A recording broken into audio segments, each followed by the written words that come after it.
Hi, ഇന്ന് ഞാൻ ഉണ്ടാക്കാൻ പോകുന്നത് ജീരകക്കോഴിയാണ് കേട്ടോ. ജീരകക്കോഴി മുളകും മറ്റുള്ള പൊടികളൊന്നും ഇടാതെ ജീരകവും കുരുമുളകും ചെറിയുള്ളി വെളുത്തുള്ളി ഇഞ്ചി പേസ്റ്റ് അതൊക്കെ കൂടെയാണ് ഇന്ന് ഉണ്ടാക്കാൻ പോകുന്ന ജീരകക്കോഴി. ഇത് ഞാൻ കഴുകി വൃത്തിയാക്കി വെച്ചതാണ്. നാടൻ കോഴിയാണ് കേട്ടോ, നമ്മളെ വീട്ടിലത്തെ കോഴി തന്നെ. ഇനി അതിലേക്ക് വേണ്ട സാധനങ്ങൾ ഇതാ: ചെറിയ ഉള്ളി കുറച്ചധികം എടുത്തിട്ടുണ്ട്, കരിവേപ്പില ഉണ്ട്, മല്ലിച്ചപ്പുണ്ട്, ഇഞ്ചി വെളുത്തുള്ളി ചതച്ച് വെച്ചതാണ്, പിന്നെ തേങ്ങാപ്പാലുണ്ട്, കുരുമുളക് പൊടി ഉണ്ട്, മഞ്ഞൾപ്പൊടി ഉണ്ട്, വെളിച്ചെണ്ണ ഉണ്ട്, ഉപ്പ്. ഇതാ ഞാൻ ആദ്യം എന്താ ചെയ്യാൻ പോണറിയാം, ഇതാ ചട്ടിയിൽ അടുപ്പത്ത് വെച്ചിട്ടാണ് കേട്ടോ വേവിക്കുന്നത്. ഇതാ അടുപ്പ് കത്തിച്ചിട്ടുണ്ട്, കരിങ്ങാലി വെള്ളം അടുപ്പത്തുണ്ട്. അടുപ്പത്ത് വെച്ചാലേ ഇതിന് ടേസ്റ്റ് ഉണ്ടാവുള്ളൂ, അതുകൊണ്ടാണ് അടുപ്പിൽ വെച്ച് വേവിക്കുന്നത്. ഇതിന് കുറച്ച് മഞ്ഞൾപ്പൊടി ഇട്ട് കൊടുക്കുന്നുണ്ട്, കുറച്ചാണ്. ഇനി ചെറിയ ഉള്ളിയാണ് ഇട്ട് കൊടുക്കുന്നത്.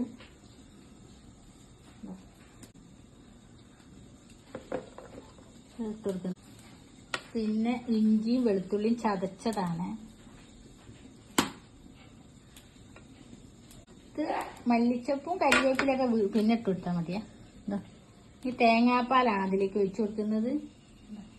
ഒരു മുറി തേങ്ങ ഞാൻ പാലെടുത്ത് വെച്ചതാണ്. ഇനി ആവശ്യത്തിന് ഉപ്പ്, കുറച്ച് ഉപ്പ് മതി ഇതിലേക്ക് ഇട്ടാ. ഇതാ അടുപ്പ് കത്തിച്ചിട്ടുണ്ട്, വിറകടുപ്പിലാണ് വെക്കുന്നത്. ഇതാ ഇനി വെക്കാൻ പോവാണേ. ഇതിന് ഞാനൊന്ന് ഇളക്കി കൊടുക്കുന്നുണ്ട്. മഞ്ഞളും ഉള്ളിയും ഒക്കെ നല്ലോണം ഒന്ന് മിക്സ് ആവട്ടെ. അടുപ്പത്തേക്കാണ് വെച്ച് കൊടുക്കുന്നത്. ഞാൻ ഒന്ന് വേവട്ടെ.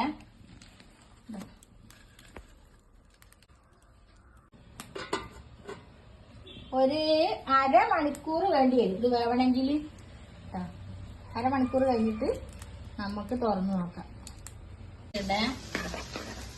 ഉള്ളി, ചിക്കനും ചെറിയുള്ളി ഇഞ്ചി വെളുത്തുള്ളി പേസ്റ്റല്ല ചതച്ചത് എല്ലാം പറ്റിയിട്ടുണ്ട്. ഞാനിതിനെ എടുത്ത് മാറ്റിയാണ് അടുപ്പത്തുനിന്ന്. വറവിടുന്നത് സ്റ്റവിന്റെ മുകളിലാണ്. ഇതിന്റെ മുകളിൽ നമ്മൾ വിറകടുപ്പിന്റെ മുകളിലേ വെച്ചിട്ടുണ്ടാക്കുന്നതാണ് ഇതിന് ടേസ്റ്റ് കൊടുക്കുന്നത്. അതാണ് വിറകടുപ്പിന്റെ അടുപ്പിൽ വെച്ച് ഇത് ഉണ്ടാക്കിയത്. പിന്നെ വറവ് നമ്മള് സ്റ്റൗമ്മലാണ് ഇടുന്നത്. അടുപ്പിൽ നമ്മൾ എന്ത് സാധനം വെച്ചുണ്ടാക്കുന്നതിനും ടേസ്റ്റ് കൂടുതലാട്ടാ. അപ്പൊ ഇപ്പൊ എല്ലാരും ആദ്യം സ്റ്റൗമ്മിലേക്കാ പോവുക. ഇപ്പൊ എല്ലാവർക്കും മടിയല്ല അടുപ്പ് എത്തിക്കാൻ. അപ്പൊ ഞാൻ ഇന്ന് ഇത് വിറകടുപ്പിൽ വെച്ചിട്ടാണ് ഉണ്ടാക്കിയത്. ഇനി വറവിടാൻ പോവാണ്. ഒരു ചീനച്ചട്ടി അടുപ്പത്ത് വെച്ച് കൊടുത്തിട്ടുണ്ട്. വെളിച്ചെണ്ണ വെച്ച് കൊടുക്കുന്നുണ്ട്. ഏതാ കുറച്ച് മതി വെളിച്ചെണ്ണ. ഒന്ന് ചൂടാവട്ടെ. ഈ ഉള്ളി ഇതാ ഇങ്ങനെ ചോപ്പ് ചെയ്ത് വെച്ചാണ് ഇട്ട് കൊടുക്കുന്നുണ്ട്. അപ്പൊ നിൽക്കട്ടെ. മല്ലി വറുത്ത് പൊടിച്ചതാണ് കേട്ടോ ഈ മല്ലി. ഇത് ജീരകം, ചെറിയ ജീരകം, അതാണ് ജീരകക്കോഴി എന്ന് പറയാൻ കാരണം. പിന്നെ കുരുമുളക് പൊടി ഇട്ട് കൊടുക്കുന്നത്. നമ്മുടെ സാധാരണ മുളക് പൊടി ഇതിന് യൂസ് ചെയ്യുന്നില്ല കേട്ടോ. ഏകദേശം മൂത്ത് വന്നിട്ടുണ്ട്. ഓക്കെ, ചിക്കൻ ഇട്ട് കൊടുക്കേ. ആ തേങ്ങാപ്പാലും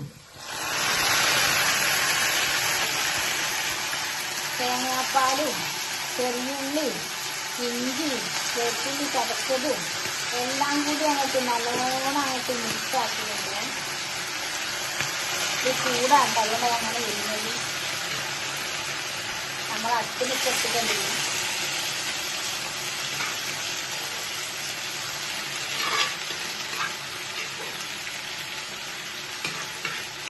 ഇങ്ങനെ ഇറക്കി കൊടുക്കാം.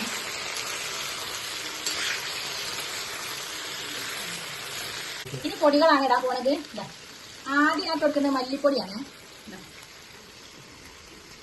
ആവശ്യത്തിന് മല്ലിപ്പൊടി ഇട്ട് കൊടുക്കുന്നുണ്ട്. രണ്ട് സ്പൂൺ എടുത്തിട്ടുണ്ട്. പിന്നെ ജീരകപ്പൊടിയാണ് ഇട്ട് കൊടുക്കുന്നത്, അതൊരു 3 സ്പൂൺ ഉണ്ട്. പിന്നെ കുരുമുളക് പൊടിയാണ് മിക്സ് ആക്കി കൊടുക്കുന്നുണ്ട്.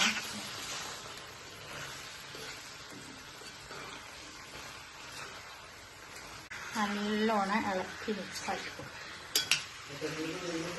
ഇരുമ്പ് ചീനച്ചട്ടിയിലാവുമ്പോ ഇതിന് ടേസ്റ്റ് കൂടുതലാട്ടോ. കുറച്ച് സമയം വെച്ചിട്ടുണ്ടെങ്കിൽ നല്ല ടേസ്റ്റ്. അതുകൊണ്ടാണ് ചിക്കനൊക്കെ നമ്മൾ അധികം ഇരുമ്പ് ചീനച്ചട്ടിയിലാണ് വറുതത്. എല്ലാം കൂടി നല്ലോണം മിക്സ് ആക്കിയിട്ടുണ്ട്. ഇനി കൊടുക്കുന്ന എന്താ പറയുക, മല്ലിച്ചപ്പാണ്. അതാ മല്ലിച്ചപ്പ്.